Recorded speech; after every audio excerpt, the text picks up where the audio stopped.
Aprendemos quem é o personagem central, aprendemos por que ele é tão importante para nós, e em face dessas informações, qual deve ser a nossa reação? Bem, há várias reações que podemos ter a isso. Eu mencionei uma delas, suplicar a Deus para que Ele nos ajude a compreender o seu amor por nós.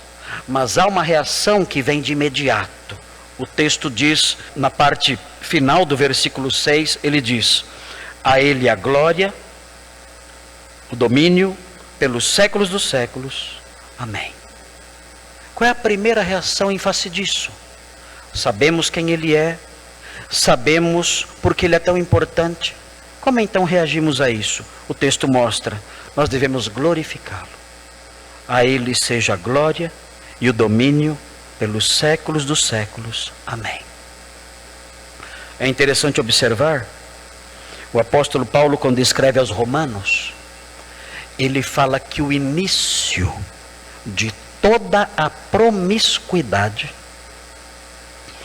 o início de toda a vida imunda, a vida marcada pelas piores atrocidades, pelas maiores devassidões, por pecados inomináveis. O apóstolo Paulo enumera esses pecados em Romanos 1, pecados de imoralidade, pecados de brigas, convívio social marcado por intrigas, invejas, assassinatos, maldades, rebelião contra os pais. Todos os tipos de podridão ele enumera no capítulo 1 de Romanos, e ele fala, ele diz que tudo isso tem um início. E qual é o início disso? Muito fácil de entender, muito fácil de perceber em Romanos 1. Ele fala, esses homens, começaram com um tropeção. Qual foi esse tropeço? Onde eles tropeçaram no começo para produzir esse efeito dominó? Para chegarem nesse ponto de cometerem torpezas terríveis em seus próprios corpos, se entregando a todo tipo de devassidão, homens com homens, mulheres com mulheres, além de outras práticas repugnantes. Onde foi o primeiro passo para irem nessa direção tão horrível? O apóstolo Paulo mostra, foi simples. Eles conhecendo a Deus, primeiro, eles não glorificaram como Deus, e nem lhe deram graças. Esse foi o início do declínio. Eles não o glorificaram como Deus, e nem lhe deram graças. E quando diante de Deus eles não fizeram isso, então iniciou-se um processo de degeneração moral.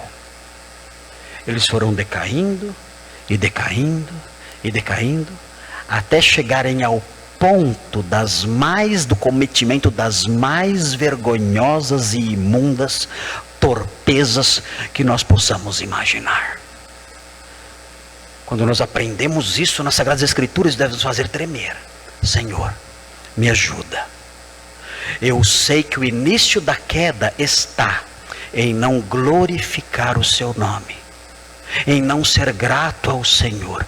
Me protege dessas coisas. Olhando para esse texto eu aprendi quem é a criança luz. Olhando para esse texto eu aprendi o que Ele fez por mim. E olhando para esse texto eu descubro qual deve ser nossa reação: dar glórias a Ele, glorificá-lo, louvá-lo para sempre. Me ajuda a desenvolver essa prática, me ajuda a desenvolver esse hábito, porque eu sei, a sua palavra mostra que conhecer a Deus e não fazer essas coisas é o prelúdio da ruína moral. Ajuda-me. Não deixe que essas informações fiquem apenas no meu cérebro. Faça com que essas verdades abram a minha boca, abram os meus lábios, e eu me aproxime do Senhor e diga: Senhor, eu te louvo e eu te agradeço. Eu te louvo pelo amor que eu ainda não entendo. Eu te louvo pelo amor que, ao entender, que quando eu entender, há de me transformar ainda mais. Eu te louvo por aquilo que o Senhor é, e te louvo por aquilo que o Senhor fez. Eu te louvo, enalteço o seu nome, eu te dou graças. E ao fazer isso, eu sei que ao fazer isso, eu estou sendo protegido pelo Senhor de um declínio horrível, que é o caminho palmilhado pelos perversos. Guarda-me disso. Faça com que eu seja um cristão no sentido pleno da palavra, e que a minha vida seja marcada por uma santidade construída pela prática de glorificar ao Senhor como Deus e de lhe dar graças. Glorificar ao Senhor sabendo quem o Senhor é, de acordo com um texto como esse, e lhe dando graças sabendo o que o Senhor fez, de acordo com um texto como esse.